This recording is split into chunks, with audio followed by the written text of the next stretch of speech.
Very good morning, students. How are you? I hope all of you will be fine. I am your science teacher, and today I am going to teach you science of class 6. And today we continue chapter 9, living organisms and their characteristics. And today we discuss part 4. So now open the chapter. This is your science book, Science of class 6. Now open chapter number 9. See here. This is the chapter number 9, living organisms and their characteristics. In part 3, we had already learned the characteristics of living things, like all living things have definite shape and size. Living things respire, living things grow, and living things need food. And some other characteristics today we learn, like living things excrete. So today we start from page number 60. Living things excrete. Excrete means waste product removed throughout or removed from our body. So this process is called the excrete. Excrete बच्चों हम उसे कहते हैं जिस process में हमारी body का जो वेस्ट है उसे हम अपनी बॉडी से बाहर निकालते हैं, उसे कहते हैं excretion. So let's start. During digestion and respiration, some waste products are produced inside the body. Digestion के समय यानी कि जब हमारा फूड पचता है, पाचन क्रिया के समय, और रेस्पिरेशन यानी कि जब हम सांस लेते हैं, उस प्रोसेस के समय हमारी बॉडी के अंदर कुछ वेस्ट प्रोडक्ट्स प्रोड्यूस होते हैं यानी कि निकलते हैं. These waste products are unnecessary and harmful to the body. और ये जो वेस्ट प्रोडक्ट होता है ये हमारी बॉडी के लिए नुकसानदायक होते हैं. So it is necessary that these waste products are thrown out of the body. इसलिए ये ज़रूरी हो जाता है कि इन वेस्ट प्रोडक्ट को हम बॉडी से बाहर निकालें, इनको बॉडी से बाहर निकाला जाए. So this process of living beings is called excretion. तो जिस प्रोसेस में वेस्ट हमारी बॉडी से बाहर निकाले जाते हैं उस प्रोसेस को हम एक्सक्रीशन कहते हैं. Animals have their excretory organ. जो जानवर होते हैं उनकी बॉडी में एक्सक्रीटरी ऑर्गन्स होते हैं. These waste materials may be in the form of carbon dioxide, stools, urine and sweat etcetera. और ये जो वेस्ट मटेरियल होते हैं बच्चों, ये किस फॉर्म में बॉडी से बाहर निकलते हैं? कार्बन डाइऑक्साइड के रूप में. जैसे प्लांट्स हैं, प्लांट्स क्या निकालते हैं बाहर? Carbon dioxide. Stool, urine and sweat. तो स्टूल कहते हैं हम जो जानवरों का गोबर होता है, यूरिन टॉयलेट को कहा जाता है, एंड स्वेट यानी पसीना. तो जो वेस्ट प्रोडक्ट होते हैं वो इन रूपों में हमारी बॉडी से बाहर निकलते हैं. और यही चीज़ें इंसान की बॉडी से भी बाहर निकलती हैं. बस कार्बन डाइऑक्साइड बाहर हम निकालते हैं. स्टूल यानी कि इंसान, जैसे जानवर गोबर करते हैं इसलिए इंसान भी फ्रेश होते हैं, जिसे क्या कहते हैं? पॉटी कहते हैं. यूरिन टॉयलेट आप जाते हो, स्वेट और हमारी बॉडी से पसीना निकलता है. तो ये सब चीज़ें एनिमल की बॉडी से ही बाहर निकलती हैं और ह्यूमन बीइंग की बॉडी से ही बाहर निकलती हैं. तो ये हैं waste product. So plants also excrete gum, latex, resin and water vapour etcetera. और प्लांट्स जो हैं इनके साथ जैसे वो तो स्टूल और यूरिन नहीं निकालते हैं, लेकिन उनके इसमें कार्बन डाइऑक्साइड निकालते हैं, वो लेते हैं, ऑक्सीजन निकालते हैं. सॉरी, यहाँ पे प्लांट्स, आपने कहा कुछ प्लांट्स की जो लकड़ी होती है उनके बाहर कुछ एक जो गोंद होता है उसकी तरह एक लिक्विड निकलता है जो बहुत ही चिपकने वाला होता है, उसे कहते हैं gum. Latex, resin and water vapour, और उनकी लीफ से वाटर वेपर बाहर निकलता है, यानी कि जो वाटर है वो भाप बनकर वाटर वेपर बनकर बाहर निकलता है। इसी से रेजिन, कुछ लीव्स होती हैं, आपने देखा होगा कि जब उनकी लीव्स को तोड़ते हैं तो वाइट वाइट मिल्क की तरह बाहर निकलता है। तो ये उनके क्या है, वेस्ट प्रोडक्ट जो प्लांट्स अपनी बॉडी से बाहर निकालते हैं। Some waste products are stored in plants, और कुछ वेस्ट प्रोडक्ट होते हैं जो प्लांट के अंदर स्टोर रहते हैं। तो ये था हमारा living things excrete and living things respond to stimulus. जो लिविंग थिंग्स हैं वो रेस्पॉन्स करते हैं। अब देखिए कैसे रेस्पॉन्स करते हैं। Scientist state that something which produce a reaction in any living organisms is called the stimulus. Stimulus हम उसे कहते हैं जब कोई भी living things कोई रिएक्शन करता है तो हम उसे कहते हैं stimulus. The change of environment or surroundings of an living organisms is called response, and that produces reactivity in the body. देखिए हमारे इन्वायरमेंट में, सराउंडिंग्स में चेंजेस होते रहते हैं तो उसकी वजह से हमारी बॉडी में रिएक्शन होता है, that is called the stimulus.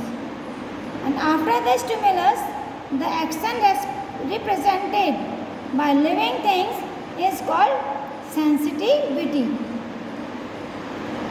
और स्टिमुलस के बाद जब हम कोई लिविंग थिंग्स जब एक्शन करते हैं तो उस एक्शन को सेंसिटिविटी कहा जाता है। Like for example, when our fingers touch any hot object, जब हम अपनी फिंगर्स को यानी कि अपनी उंगलियों को किसी गर्म चीज़ से टच करते हैं, किसी गर्म चीज़ को छूते हैं, तो suddenly our fingers lift from there, तो हमारी उंगलियां उस चीज़ को तुरंत छोड़ देती हैं।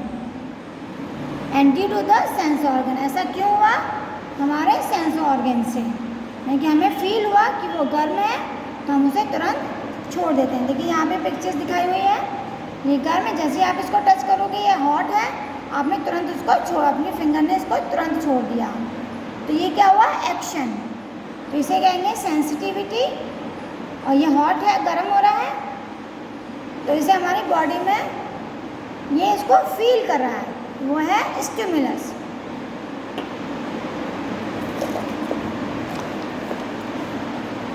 इसी तरह से rat runs on seeing the cat, आपने देखा होगा कि जो चूहा है वो बिल्ली को जैसे ही बिल्ली को देखता है वो भाग जाता है। Sunflower tells towards the sunlight, sunflower जो होते हैं, जो फ्लावर होता है बेटा सनफ्लावर, वो हमेशा सूरज की तरफ खिला हुआ होता है, यानी कि सनफ्लावर का जो फेस है वो हमेशा सूरज की तरफ होता है, सनलाइट की तरफ।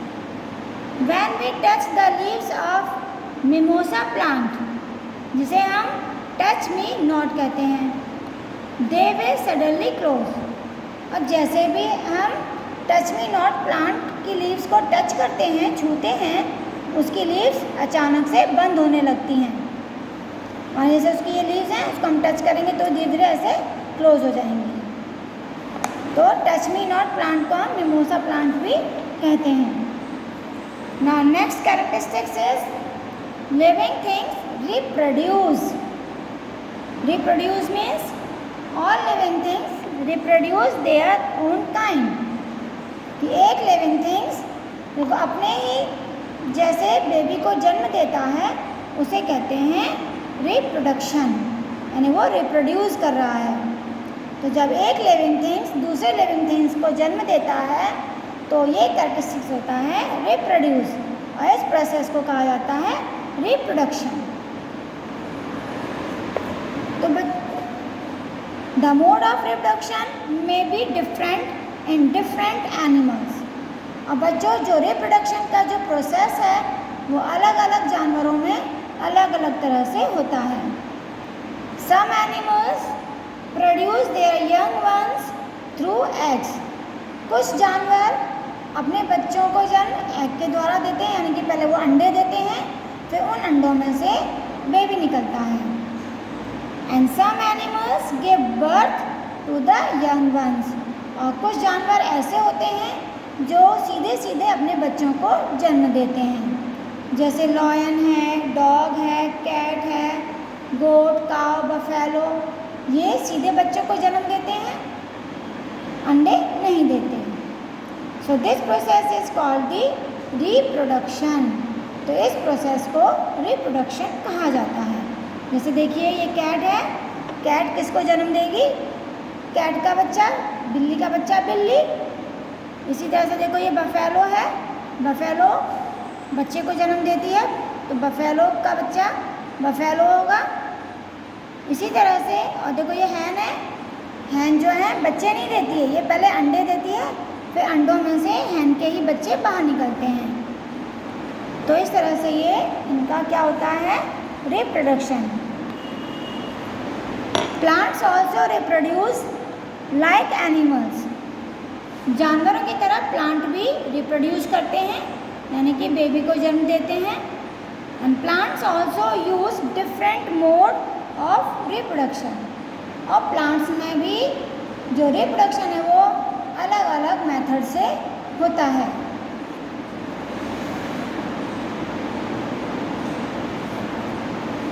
Many plants reproduce through seeds. कुछ प्लांट कैसे रिप्रोड्यूस करते हैं, यानी कि एक प्लांट से दूसरा प्लांट कैसे बनता है? सीड से, यानी बीज से।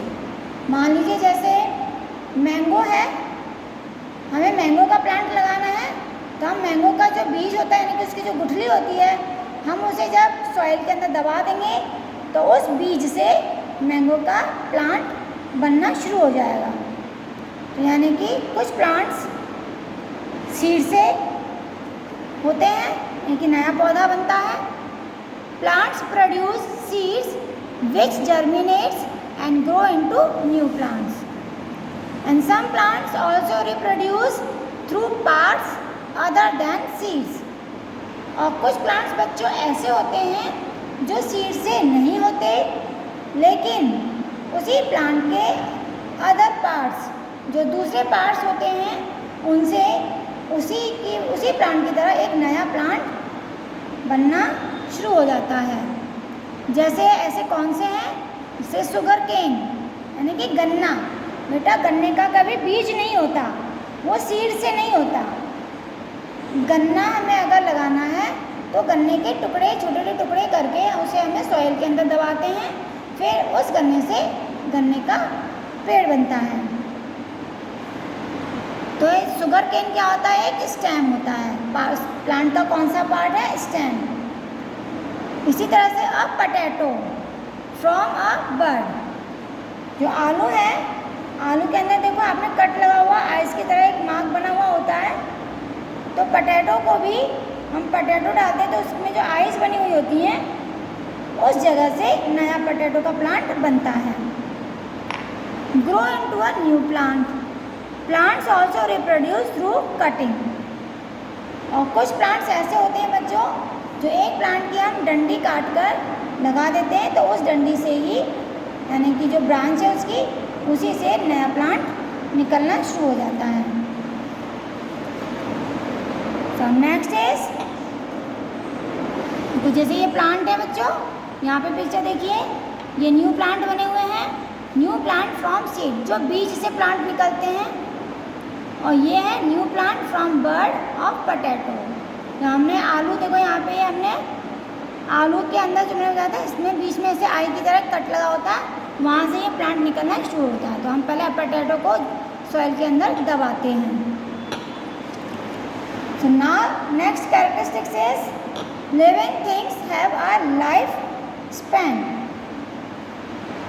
कि जो लिविंग थिंग्स हैं उनका लाइफ स्पैन होता है, यानी कि उनका जीवन काल। All living things are born, grow into adult and finally die। जितने भी लिविंग थिंग्स होते हैं वो पहले जन्म लेते हैं, फिर बड़े होते हैं और फिर लास्ट में अंत में वो मर जाते हैं। All living things have a life span of a certain period.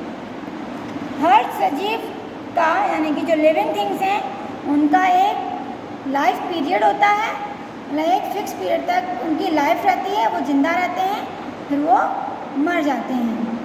So the average age of human being is about 80 years. तो इंसान की जो एवरेज एज है वो है 80 ईयर्स, यानी जन्म लेने से 80 साल तक वो जिंदा रह सकता है। ज़्यादा उसकी एज 80 ईयर्स ये एवरेज है, उसके बाद भी वो जिंदा रह सकता है। लेकिन 80 के बाद बच्चों कोई गारंटी नहीं होती कि वो इंसान जिंदा रहेगा ही रहेगा, ये एवरेज एज है। तो लाइफ स्पैन का मतलब है जन्म लेने से लेकर मरने तक का जो उसका पीरियड होता है, जो टाइम होता है, उस टाइम को हम लाइफ स्पैन कहते हैं। The elephant has 90 years. इसी तरह से जो एलिफेंट है उसका जो लाइफ यानी कि उसका जो जीवन है वो एवरेज 90 ईयर्स तक है। The tortoise lives for about 150 years. Tortoise यानी कछुआ वो 150 ईयर्स तक जिंदा रह सकता है। The life span of a mosquito is few hours.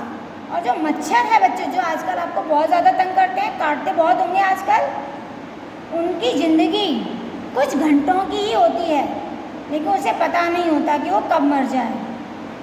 तो जो मच्छर हैं यानी कि जो मॉस्किटो हैं उनका जो लाइफ स्पैन है वो कुछ घंटों का ही होता है।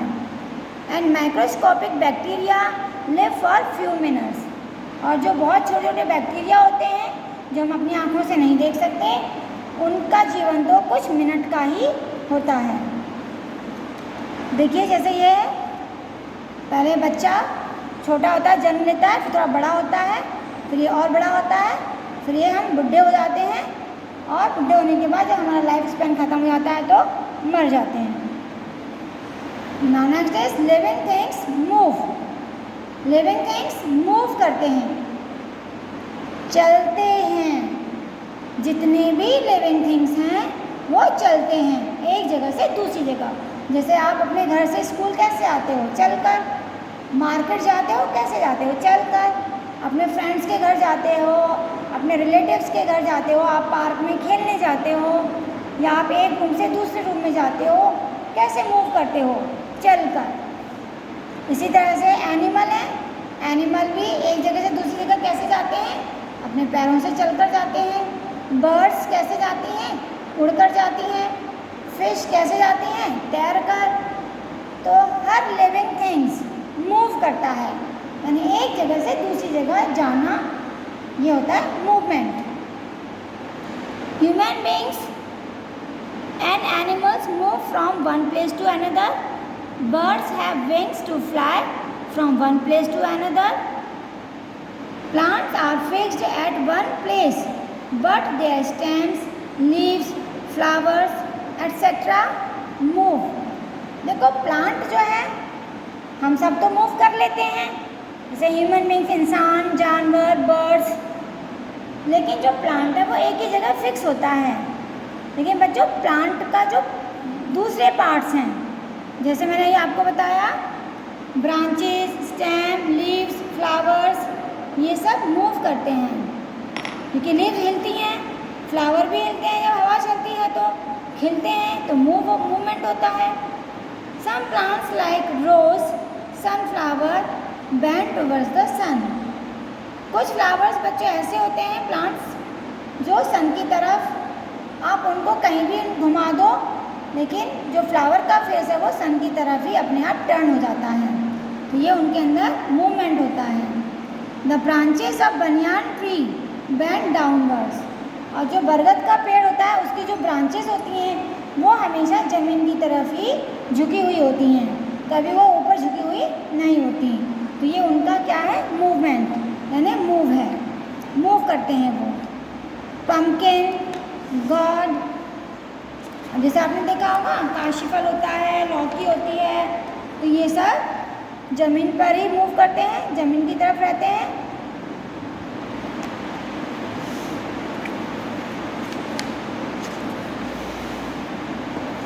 children, your chapter is completed. I hope you understand this chapter very well. So you must read this chapter again and try to understand. So thank you. Have a nice day.